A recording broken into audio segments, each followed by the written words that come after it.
can you be suffering and organize a protest to stop a protest by doing the exact thing that you are protesting against? Protesting.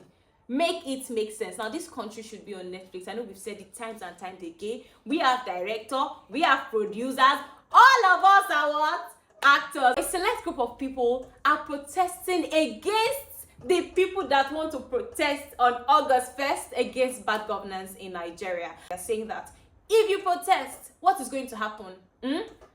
President Tinubu, we will not step down. It can never happen. They are also saying that people's lives will be wasted, and Twitter users will just probably use hashtag we will never forget, hashtag Black August 1st, hashtag Black, and they were like, it's not worth it. Do not protest. And how did they do that? They did that by coming out to do the exact same thing that they said that people should not do. Are you not entertained? When President Tinubu's daughter, the Olukoya, came out to talk to, the market women and people around, really, to warn their children, to tell them, don't protest, protesting will not help us. This is a political propaganda, it's a political... Just watch the video by yourself. There is nothing like a protest in Lagos State. Because the government of Lagos State is making us proud. Protest. We Yalaja, we go open our nyash, we go open our breast, we go protest. Too much stubbornness, too much for this country. But before you win, we go suffer. The stubbornness is too much. Even the DSS, the Department of State Services, they put out a tweet, and I'm going to read it right now. And they said, the Department of State Services has followed the discourse on planned protests in parts of the country in the coming weeks by persons and groups yet to identify themselves in the public as leaders of the plot. While peaceful protest is a democratic right of citizens, the service has confirmed a sinister plan by some elements to infiltrate the protest and use it to cause chaos and extreme violence in the land. It has also identified the reason behind the protest to be political. Now, people are saying that, my dear DSS, if you know the people that want, because you said here that, that some people want to use this to cause chaos and extreme violence. You have intelligence. Why can't you use the intelligence to arrest them? Even the Federal Ministry of Information and National Orientation, they came out, they put out a tweet saying that EndSARS protest started like every other protest before it was hijacked by hoodlums. Never again. And they made a few examples of what went down during the EndSARS protest.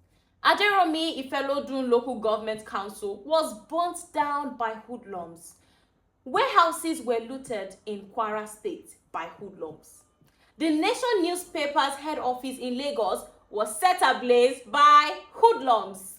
Lekki Toll Gate in Lagos State was set ablaze by hoodlums. You should be completing it for me like that. Police stations were set ablaze by who? Hoodlums. Several warehouses and so many more. By what? By hoodlums. And people are saying that we are coming out to protest. We're not coming to fight. We're not coming to vandalize properties. We're not coming to constitute nuisance. We are coming to air our grievances. What exactly are people complaining about? Fuel.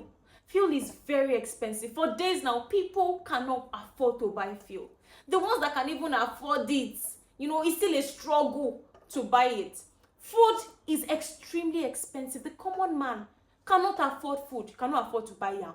This morning, 6,000 naira. Beans, rice, even spaghetti. You cannot buy it, you cannot afford it because it's very expensive.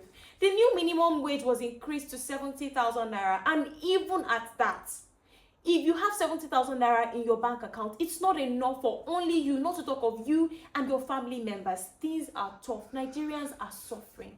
You might see them catching cruise online. It's just a coping mechanism. People are going through a whole lot and they are tired. It has resulted into frustrations, and that is what they are coming out to talk about on August 1st. So the president put out a statement, and I'm going to read it out now. He said, "We are reworking the social welfare scheme to reach the ward level, which is the closest to our people. We will ensure that we reestablish connection with the wards again so that we can give allowances to the poor and the vulnerable. The student loans will pay for school fees. There will be monetary support for the education of our children. Consumer credits will support citizens in buying cars and houses, and they can repay them gradually. We have increased the minimum wage by more than 100%. The sponsors of protests do not love our country. They have no love for the nation. They do not understand citizenship. They have alternative passports. They are in different parts of the world holding meetings virtually. We do not want to turn Nigeria into Sudan. We are talking about hunger, not burials. We have to be careful. We should be careful with premature politics. Now, some people have come out to say that, give the federal government at least 3 years before you start complaining and so many more. And I do not think that you should box people that way. I think that we have a right to protest, even from day one. If things are not going well, if people are suffering, if people are frustrated, they have a right to speak up. Even our president, during his time, when things were not going well, should be our president, our daddy, he too came out, he protested. Take a look at this video. That is what they are doing with your money. Not enough that they are stealing from our children tomorrow for lack of investment in education. They are still embezzling the retirement benefit of hardworking Nigeria, including our grandfathers. So let's see what comes out of this protest on August 1st. Let's see if it's going to hold. If it's not going to hold, we'll be right here, talking about it.